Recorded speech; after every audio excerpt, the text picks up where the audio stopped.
दल जहाँ करने कथा ताहा करि सारिछंती एवं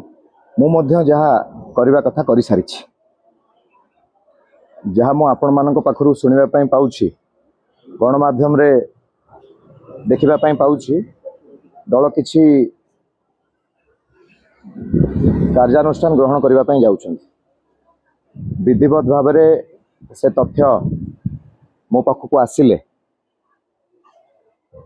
निश्चित भाव में मु गणमाध्यम रे प्रतिक्रिया रखी तथा मुझे आपण माध्यम रे कहि रखिया पई चाहे। मु शुणुली दलर चीफ व्हिप बिजु जनता दलर चीफ व्हिप प्रमीला मल्लिक महोदया जो कथाटी कहिसंती जे आमे अदरकारी बोली, जदि आमे अदरकारी ताहले आमको रखिछंती एपर्यंत कौन पाई। प्रथम कथा है आज पर्यंत भी मु जानी पारली नहीं जे कौन पाई बहिष्कार करागला जड़े वरिष्ठ नेता को डॉक्टर प्रभात रंजन विश्वाल को कौन पाई बहिष्कार करागला। जो चिठीटी आसीथिला सेथरे लिखा हैथिला एंटी पार्टी एक्टिविटीज। से एंटी पार्टी एक्टिविटीज कौन एपर्यंत से क्लारिफिकेशन मध्य आमे पाइना। से भली भाव में प्रमीला मल्लिक महोदया कहले जे बिजू नवीन इंस्पिरेशनल फाउंडेशन सेमिति किछि गठन करा जाई नाही बोली। मु भाबुची आपण माने गणमाध्यम रे अछंती, ए विषय रे भलो भाव में अवगत अछंती बोली मोर विश्वास। एवं आम राज्यर जनसाधारण माने मध्य भलो भाव में जानिछंती। प्रथमे चीफ व्हिप प्रमीला मल्लिक कहिथिले कि बिजू नवीन इंस्पिरेशनल फाउंडेशन बोली किछि गठन करा जाई नाही। ता परवर्ती पर्याय रे बिजू जनता दलर सभापति नवीन पट्टनायक महोदय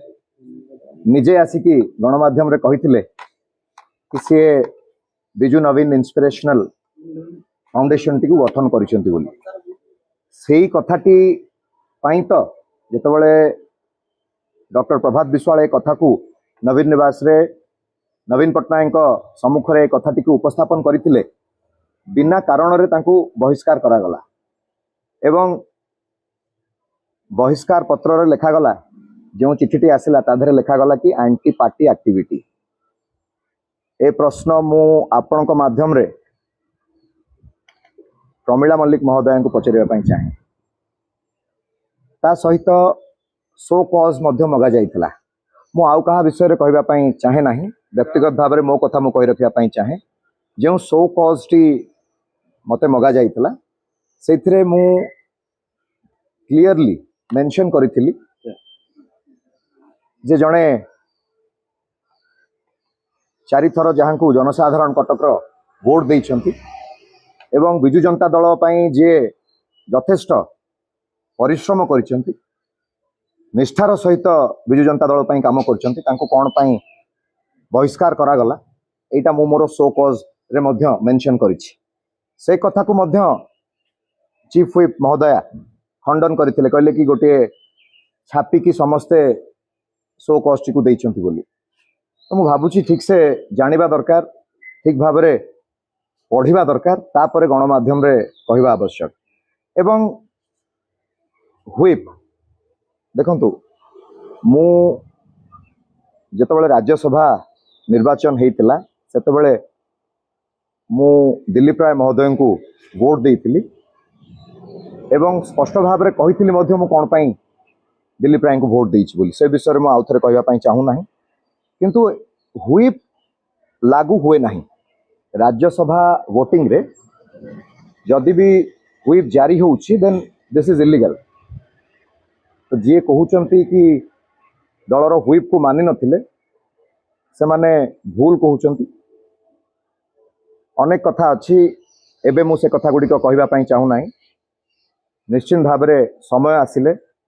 से कथा को आपण माने निश्चित जानि परिबे। नहीं से कुछ नहीं व्हिप जारी हेतिला, आपन को हेडक्वार्टर न छड़िया पे कहआ जायतिला, दलर मीटिंग रे जोगदा पे कहआ जायतिला। आपण माने विभिन्न समय रे बीजेडी विरोध रे कहिथिले, आपण स्वेच्छाकृत भाबे बीजेडी छाड़ी सालानी बोली बीजेडी। देखंतु एबे भी बिजु जनता दलर आमे हेलु खास करके व्यक्तिगत भाव में मो कथा कहबी मते बिजु जनता दल सस्पेंड करिछि एबे भी मु सस्पेंडेड एमएलए बिजु जनता दलर जदि से कहउचंती कि आमे दरकार नुह बोली मु शुणुथिली चीफ व्हिप कर बाइट गणमाध्यम रे से देइछंती जदि आमे दरकार नाहु ताले एमिति लोकहसा कौन पाई करा जाउछि बारंबार गणमाध्यम रे आसिकी आम विरुद्ध रे विषोद्गार कहीं करा जाउछि भूल कोउठी रहितला हमर जेतेबेले डॉक्टर प्रभात विश्वाल नवीन पट्टनायक को जाइकी कहिथिले दल को सुदृढ़ करबा पई कहिथिले दल रसा तल को जेतेबेले जाउछि दल को सुदृढ़ करबा पई डॉक्टर प्रभात विश्वाल कहिथिले कि जणे आउरी अनेक दल रे नेता अछंती नेतृत्व अछंती जो माने दल पाई बहुत किछि त्याग करिसेंती एवं परिश्रम मध्य करिसेंती निष्ठार सह दल पाई काम करिसेंती आउरी बहुत विज्ञ व्यक्तित्व आम दल रे रहिथिले तो सेई मानकु मध्य राज्यसभा पठा जाई परिथांता किंतु जणे लोकसभार टिकेट नेला परे कटक भली गोटे गुरुत्वपूर्ण आसन रु लोकसभार टिकेट नेला परे कोभली भाव में लोकसभा टिकेट दि जाइए से विषय में कहवाई चाहूना आपण मैंने समस्ते जानते एवं आपण माध्यम जो मैंने देखुं से जानते लोकसभार टिकेट देला परे 77,000 वोट रे जेतबेले सी परास्त हेले तापरे तांकु राजनैतिक सचिव मध्य करागला पूर्वतन मुख्यमंत्री तापरे परे राजनैतिक सचिवर रिवार्ड देला परे पुणी तांकु राज्यसभा पठा जाउछि तो यही कथा को जेतेबेले डॉक्टर प्रभात विश्वाल उपस्थापन करथिले सेतेबेले मध्य पूर्वतन मुख्यमंत्री नवीन पट्टनायक को कहिथिले कहले कि बाहर आउट ऑफ स्टेट ओडिशा बाहर गोटे बिजु जनता दल ना रे गोटे ट्रस्ट खोला जाइछि सेतेबेले बिजु जनता दलर सभापति नवीन पट्टनायक मना करथिले कि सेभली कोनोसी अकाउंट किंबा ट्रस्ट खोला जाई नाही बोली ता परवर्ती पर्याय रे भोगराईर मान्यवर विधायक मध्य गणमाध्यम रे प्रतिक्रिया रखिछंती से भली किछि ट्रस्ट खोला जाई नाही गोटे कागज खाली आर्टिफिशियल इंटेलिजेंस ना कोउतरे गोटे कागज खाली प्रिंट करा है कि लोकन को गोटे धुआं बोला जाउछि बोली से कहिथिले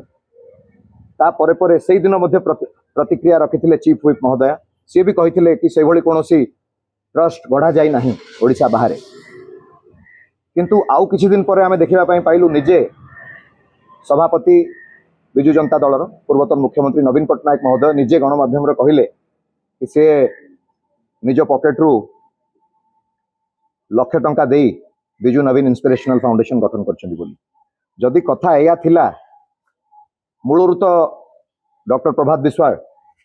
ए विषय रे अवगत करैथिले बिजु जनता दलर सभापति को कौन पाई तांको बहिष्कार करा गला से कारण आज पर्यंत भी अस्पष्ट एवं अनेक अभियोग आसुछि अनेक अपप्रचार मध्य बिजु जनता दल पक्षरु करा जाउछि समय आसिले निश्चित भाव रे देखंतु जहाँ भी सारा संसार रे होउछि पृथ्वी रे होउछि